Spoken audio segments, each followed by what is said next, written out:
A very good afternoon to all the students who are present today for another online lecture on second year BCom semester 3 for the subject management. Now, you very well know that we have started the discussion on the second unit of management that talks on the recent techniques in human resource management.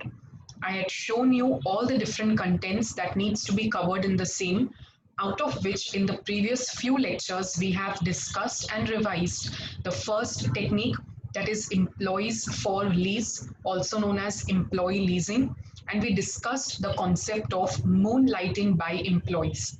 In the previous lecture, I also taught you the different types of moonlighting with its pros and cons. The focus for today's lecture shall be to understand the third concept that talks on dual career groups, and we shall also be discussing on the concept of flexi time. So before we start with the new topics, have a quick look at whatever is covered in the unit.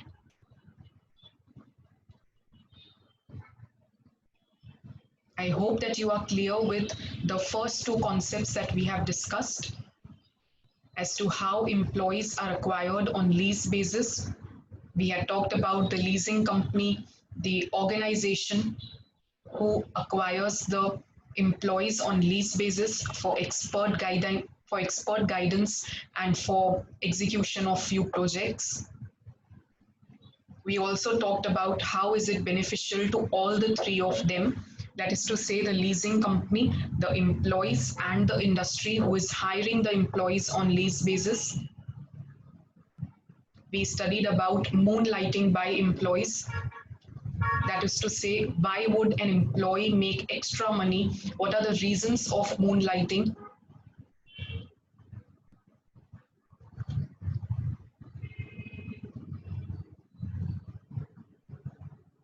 So we had discussed how an employee being dissatisfied with his wage level at his primary job wants to earn additional income, for which he takes up a second job too, and that was nothing but moonlighting by the employees. We also discussed how the two jobs are not necessarily related to each other. We discussed the reasons of moonlighting in the previous lecture, that is to say either to earn extra income or he wants to enhance his skills and capabilities. He's getting non-recognition by the employers, that is to say his work is not appreciated and recognized for, his income is not increasing, and being dissatisfied with the same, he moves on to another job too. And it could also be for utilization of the spare time, that is to say he might want to just avoid his boredom of the extra time he has, for which he may join another job as well and thereby make extra money from the same. We discussed in detail all the different types of moonlighting in the previous lecture, that is to say from blue moon to full moon. We discussed all the types. I hope that you are very well clear about how all the four types are different from each other. To give you a quick overview, I can say that in all the four types that you can see, of course, the main crux is that an employee is dissatisfied with the wage level he's getting at his primary job, and he wants to earn extra money. He wants to take up a part-time job, maybe in a private organization, or wants to start up his own part-time business so that he can make up for that additional money, extra income. Under blue moonlighting, he was not able to get another job. It was a failure due to his inabilities to obtain a second job or a part-time job, and it was known as blue moonlighting. In quarter moonlighting, we had understood how, in order to suffice his wage level, he was able to get a second job. He was working at a lower level wage scale, but due to his growth in the family and due to the increasing demands, he wanted to work for another job as well. Thereby, he could earn additional income that could help him make both the ends meet. Under half moonlighting, we had discussed that there are some people who prefer luxurious lifestyle. They have their luxurious demands, and they are spending more than actually what they are earning. So due to which they want to take up a part-time job that can help them earn that additional income to meet with their luxurious demands and the luxurious lifestyle. And the name half moonlighting is because he's spending 50% of his time and resources in the second job that he has opted for. So he shall be spending half of his time and resources over the another job and thereby would make extra money. Lastly, we had discussed on full moonlighting, that is to say, being dissatisfied with the current wage level. It is not as per his expectations. He finds his friends and relatives across who, with lower qualifications, are also able to enjoy a better social status and better wage level. So, he being dissatisfied with his current status and wage level, he tries to expand his own part time business. Of course, he shall not leave the job as well because it will treat as a shock absorber to meet with the needs as and when they arise. But he will also try to diversify and expand his business, and his social status and the financial position is much determined by the part-time business that he has started. So these were all the types of moonlighting. I hope that you are clear. I shall not be discussing them in detail because we have discussed one by one in the previous lecture already.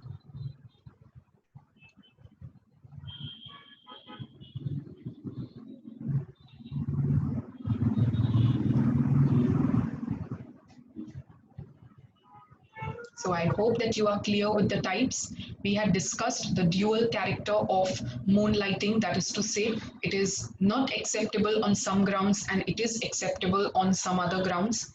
So these were the factors under which moonlighting was not acceptable, which we have already studied. Because, of course, when a person is occupied at more than one place, he would get tired and exhausted, and thereby his performance would be affected. We studied also the factors on the basis of which it is considered acceptable.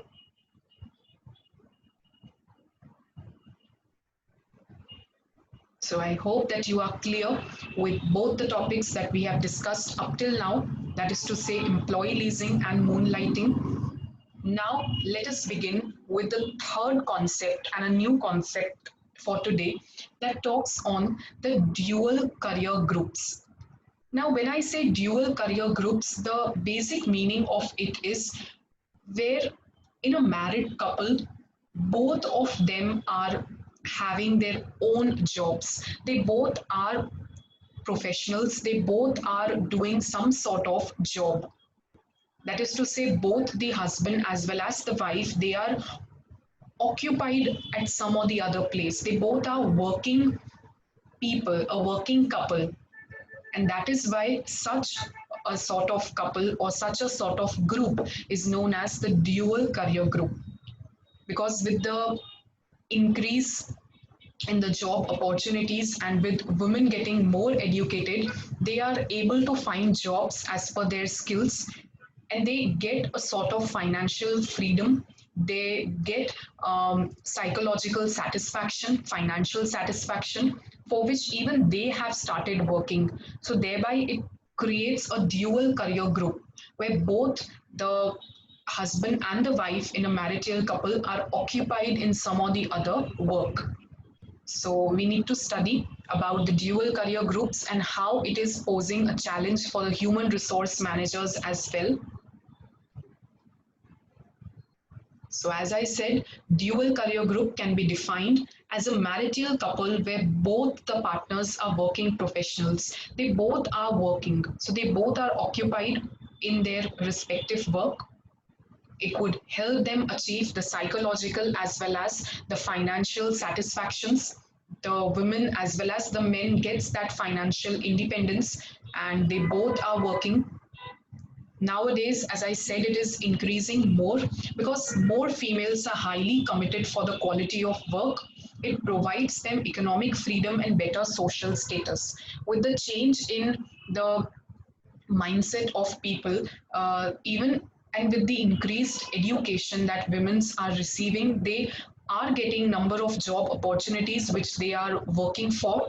They are highly committed for the same, and thereby the dual career groups have increased. a lot. There has been a tremendous increase in the number of female employees in all the types of organizations due to several factors. So we shall be seeing every factor one by one as to how the dual career groups have increased and how the female employees are increasing. So it is number one, due to the increased career orientation among women in recent years.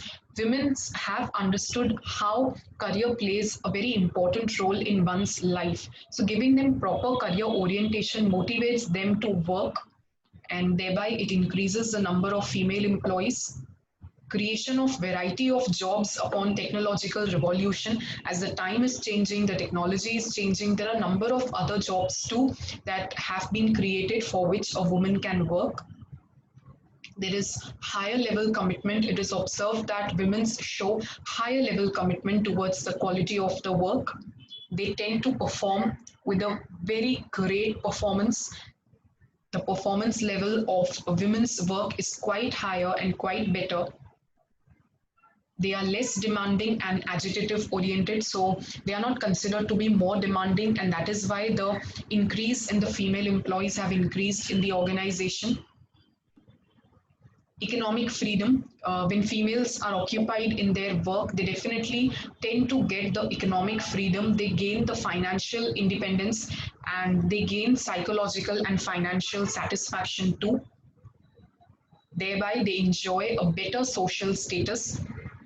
When both the people in a couple are working, definitely they would observe a good social status. They shall be able to meet with their demands very well, and thereby the lifestyle improves. So these are number of reasons due to which there has been a tremendous increase in the number of female employees in all the type of organizations.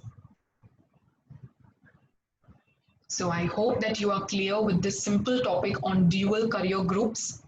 But definitely it is also uh, posing a challenge for the human resource manager, because when both males and females are working professionals in a particular couple, the human resource manager has to think about how transfers would take place, because it may happen that they are occupied in the work at different places but in the same city. So when a person needs to be transferred, there may be some consequences regarding the same. So it would pose challenge for the human resource manager as well.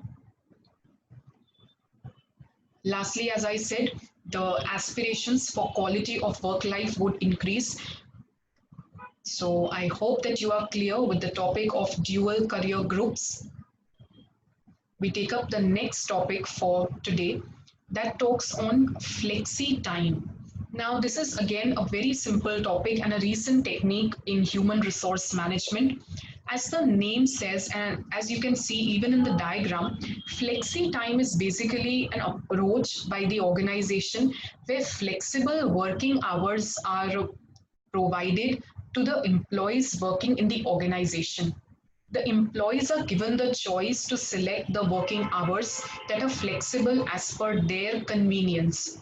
Of course, there will be a core working hour, or there will be a time period that is core where all the employees need to be compulsorily be present in the organization. But otherwise, for the remaining part of the work, the hours can be decided by the employees. That is when he wants to start the work, when he wants to exit from the same.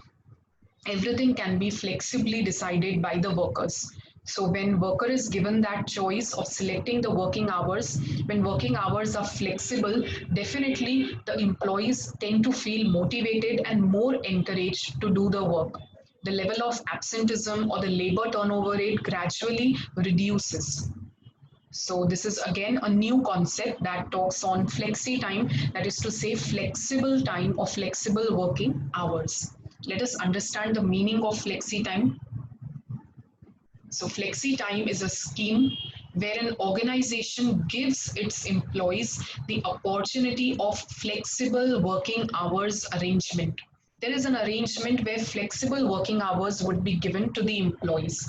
It means an employee is allowed to work according to his interest.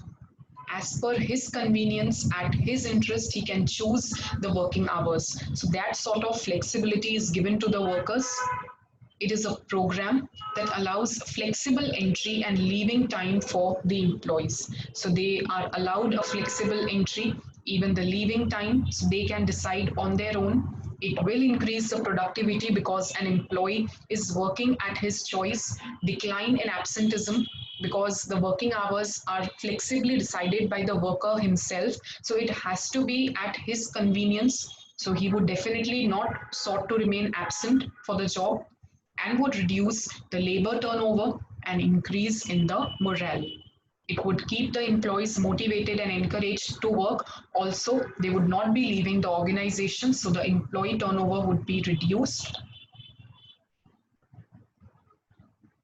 Moving on, the number of hours in a day that the employee would work, the number of days in a week, and the work schedule when the worker has to perform is normally stated in the job description. So, whatever job the worker is performing, the job description would show every detail about how many hours a day he's going to work, for how many days a week he's going to work, and what is the work schedule.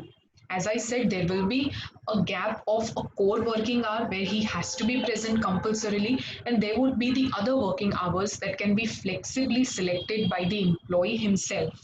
So the concept of flexi time has been introduced in order to suit the convenience of the workers without affecting the organizational functioning. Of course, it is at the convenience of worker, but it cannot affect even the organizational functioning. Definitely, the work has to be performed and the goals have to be achieved. No matter the hours are flexible, but workers still have to work for the organizational goals. It is a non-traditional approach. It is not something very conventional or an old school method. It is a recent technique to work hour scheduling. This allows employees to select their working hours on their own.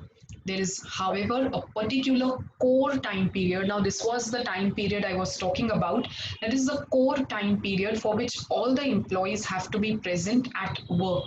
Everybody, irrespective of whatever flexible hours they are enjoying, needs to be present in this core time period which the organization has decided, because it will be a period where the non-work things can be scheduled, some meetings can be scheduled, or conferences can be held with all the employees at once.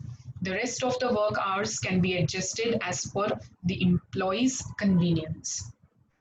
So the remaining part of the working hours shall be flexibly decided by the employees, but otherwise there will be a core time period where everybody needs to be present. So I hope that you have understood the meaning of flexi time very well. Let us go ahead. Now, there are some advantages of flexi time, which we can say there are some favorable aspects of flexi time also on the part of employees as well as the organization.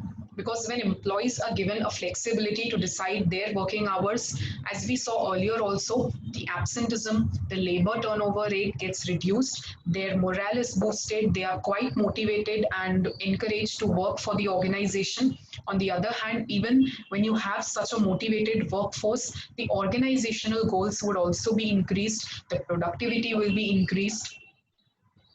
So, number one, as you can see, flexi time would help increase the productivity of the organization. When workers are given the choice to conveniently decide their working hours, and once they have decided the hours conveniently, they would be working wholeheartedly for the organization. Thereby, the productivity increases as a whole. The production may be increased with lesser time as well and with reduced wastage. Thereafter, the employee can take care of the domestic work also. By domestic work, we mean his personal works can also be performed over and above the organizational task, because he has selected the working hours based on his convenience. So the remaining part of the day, he can use it for his personal work and personal life. Also, reduction in the absenteeism. Employees tend to remain less absent because they themselves selected the working hours which are more convenient and preferable to them.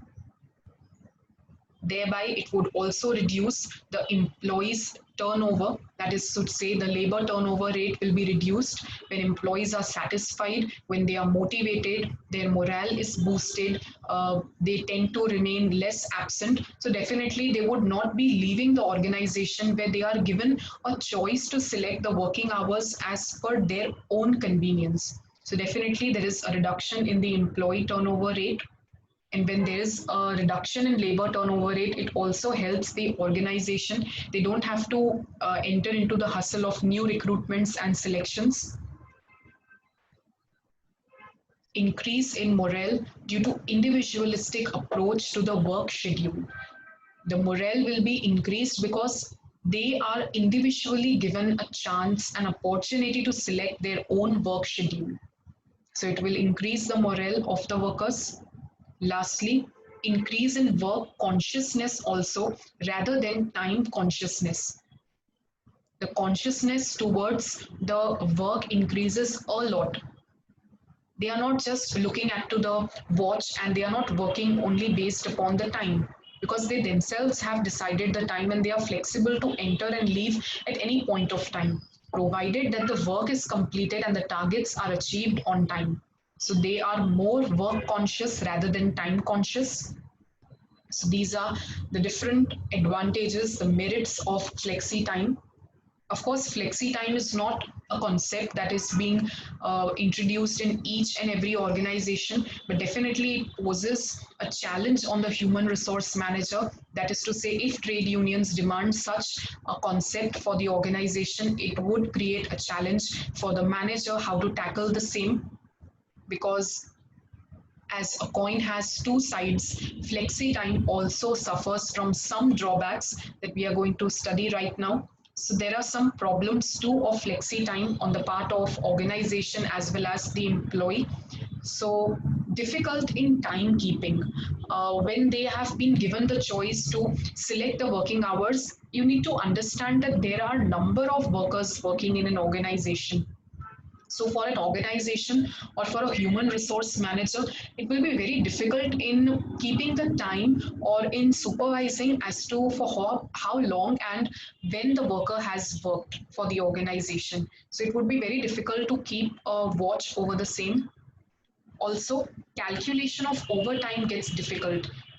The human resource manager will not be able to understand whether the worker has worked for more number of hours than the regular working period or not.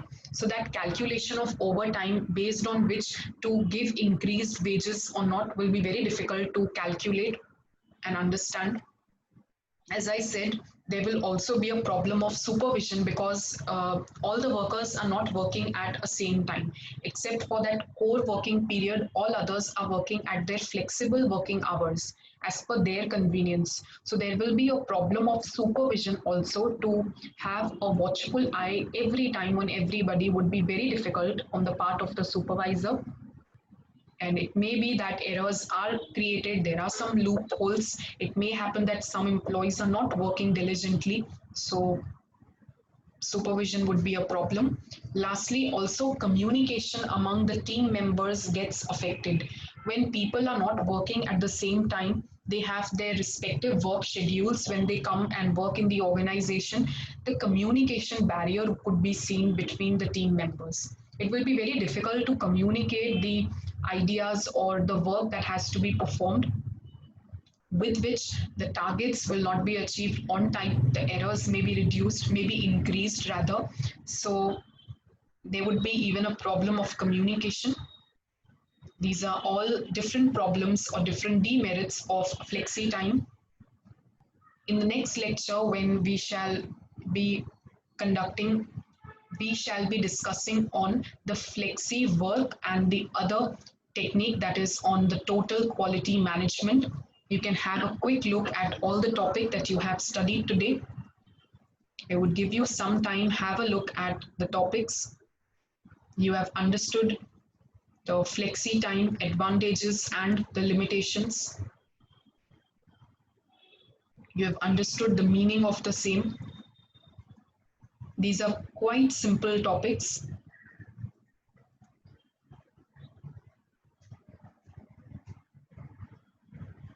We have understood dual career groups, a very short and a simple question. So you need to remember as to how the female employees have increased in the organization. We have understood the concept also of the same.